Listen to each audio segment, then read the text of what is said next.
الرحمن الرحیم السلام علیکم ورحمۃ اللہ وبرکاتہ۔ دوستو، قرآن کریم کے سیکھنے اور سکھانے کا سلسلہ ہمارا چل رہا ہے۔ آپ سے درخواست ہے کہ اگر آپ ہمارے چینل پر نئے ہیں تو چینل کو سبسکرائب کر لیں تاکہ ویڈیو آپ کے پاس روزانہ آتی رہے۔ دوستو، قرآن کریم اچھا پڑھنے کے لیے جو ہمیں ضرورت پڑتی ہے وہ نورانی قاعدے کی ضرورت پڑتی ہے، اور آج ہم نورانی قاعدے کی کلاس نمبر 11 پڑھنے کے لیے جا رہے ہیں، اس لیے آپ ہمارے اس چینل سے جڑے رہیں۔ دوستو، جو ہمارے بھائی بہن جو عمر کے ہو چکے ہیں اور قرآن کریم پڑھنا ان سے نہیں آتا ہے، اب کہیں مدرسے میں جانے میں بھی ان کو شرم محسوس ہوتی ہے، کسی عالم کے پاس جانے میں بھی شرم محسوس ہوتی ہے، تو ہم نے اس چینل کے ذریعے سے یہ سلسلہ شروع کیا ہے کہ آپ گھر بیٹھے آسانی سے آپ قرآن کریم پڑھنا سیکھ سکتے ہیں، لیکن کوشش آپ کو ضرور کرنی ہوگی۔ دوستو، مسلمانوں سے، ایمان والوں سے قرآن کریم پڑھنا ضرور آنا چاہیے۔ جب ہم اس دنیا سے جائیں تو کم از کم ہم قرآن کریم پڑھ کر کے اس دنیا سے جائیں، قرآن کریم ہم سے پڑھنا آتا ہو۔ جو بھائی بہن ہمارے قرآن کریم نہیں جانتے ہیں، ان کو کیا افسوس ہوتا ہے، ان کو کتنا بڑا صدمہ ہوتا ہے کہ یار ہم سے قرآن کریم پڑھنا نہیں آتا، جبکہ قرآن کریم کا دیکھنا اور پڑھنا سننا دونوں ہر طرح سے عبادت ہی عبادت ہے۔ اور دوستو، یہ بات آپ کو یاد رہنی چاہیے کہ یہ قرآن کریم کل آخرت میں ہمارے لیے اللہ تبارک و تعالیٰ سے سفارش کرائے گا، یہ اللہ تبارک و تعالیٰ سے جھگڑا کرے گا کہ میرے اس پڑھنے والے کی اے اللہ تو مغفرت فرما۔ تو یہ قرآن کریم تو وہ ہے کہ جو مرنے کے بعد میں ہماری سفارش کرے گا، اس لیے ہمارا کوئی بھی مسلمان بھائی بہن ایسا نہ رہ پائے اس دنیا میں کہ وہ قرآن کریم پڑھنا نہ جانتا ہو۔ ہر آدمی کو، ہر بہن، ہر ماں کو قرآن کریم آنا چاہیے اور اس کی تلاوت ہر شخص کو کرنی چاہیے۔ یہ بڑی بابرکت کتاب ہے اور بڑا عظیم تحفہ ہے۔ یہ قرآن کریم اللہ تبارک و تعالیٰ کا ہدایت کا چشمہ ہے اور ہم سب کے لیے ہدایت ہے، ہم سب کے لیے اس قرآن کریم میں ایک روشنی ہے۔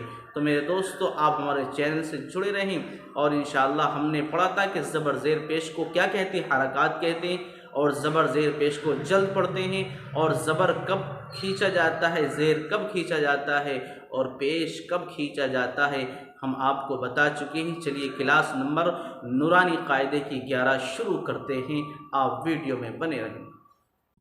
بسم اللہ الرحمن الرحیم۔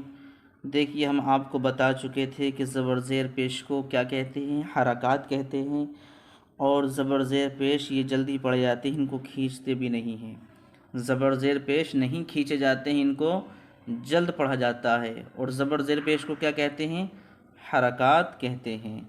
اور پھر آپ کو یہ بتایا تھا کہ حروف مدہ کتنے ہیں، تختی نمبر 4 میں آپ نے پڑھا تھا کہ حروف مدہ کتنے ہیں، 3 ہیں، الف، یا، واو۔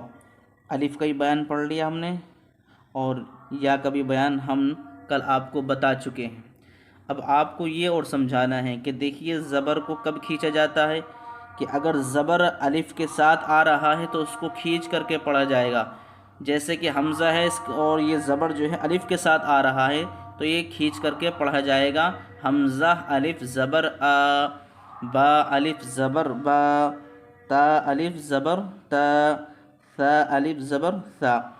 یہ زبر الف کے ساتھ آ رہا ہے، یہاں پہ دیکھیے با پہ زبر ہے اور اس کے بعد میں کیا ہے، الف، تو یہ زبر یہاں پہ کائی کے بعد آ رہا ہے، یعنی کس کے ساتھ، الف کے ساتھ آ رہا ہے۔ تو زبر اگر الف کے ساتھ آئے تو وہ کھینچ کر کے پڑھا جائے گا، یہ یاد رکھیں۔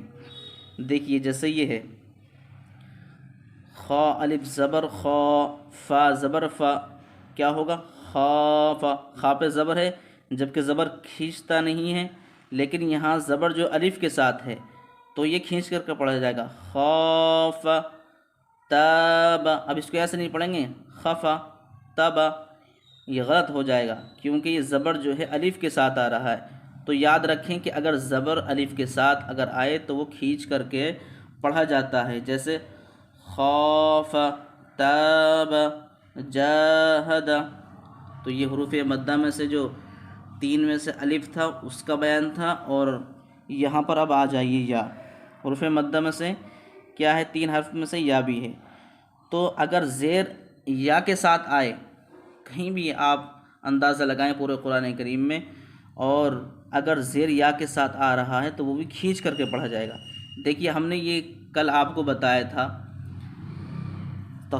جو ہے سبق نمبر 10 میں کہ اگر زیر یا کے ساتھ آئے تو کھینچ کر کے پڑھا جائے گا، جیسے حمزہ یا زیر ای، با یا زیر بی، تا یا زیر تی۔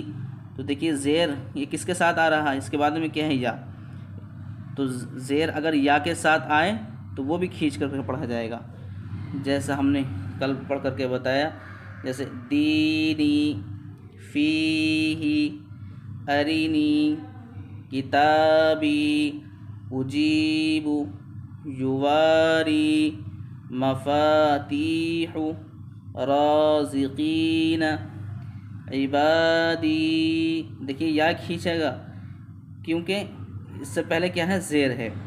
اگر زیر جو ہے یا کے ساتھ آئے تو کھینچ کر کے پڑ جائے گا، جیسے عبادی، ایسے نہیں پڑے گا عبادی، عبادی، یہ غلط ہو جائے گا۔ زیر اگر یا کے ساتھ آ رہا ہے تو وہ کھینچ کر کے پڑھا جائے گا، جیسے عبادی، عذابی، تماثیل، مقادیر، اخیہ، بنیہ۔ چلیے انشاءاللہ آج کی کلاس نمبر 11 ہم یہیں تک ختم کرتے ہیں انشاءاللہ۔ اب آئندہ حروف مدہ میں سے جو تیسرا حرف ہے واو، اس کا بیان آئے گا انشاءاللہ، کل اس کو سمجھائیں گے، کل اس کے بارے میں پڑھیں گے۔ آج یہیں پر ہم اپنا سبق ختم کرتے ہیں انشاءاللہ۔ آپ کے بہت کچھ سمجھ میں آیا ہوگا کہ زبر زیر پیش کو کیا کہتے ہیں، حرکات کہتے ہیں، اور زبر زیر پیش کو نہیں کھینچتے، کب کھینچتے ہیں یہ میں نے بتلا دیا۔ آپ کو یاد رکھنا ہوگا کہ اگر زبر الف کے ساتھ آ رہا ہے تو کھینچ کر کے پڑھا جائے گا، اور اگر زیر یا کے ساتھ آ رہا ہے تو وہ بھی کھینچ کر کے پڑھا جائے گا۔ اب انشاءاللہ ہم کلاس نمبر 11 یہیں ختم کرتے ہیں۔ دعاؤں کی درخواست ہے۔ السلام علیکم ورحمۃ اللہ وبرکاتہ۔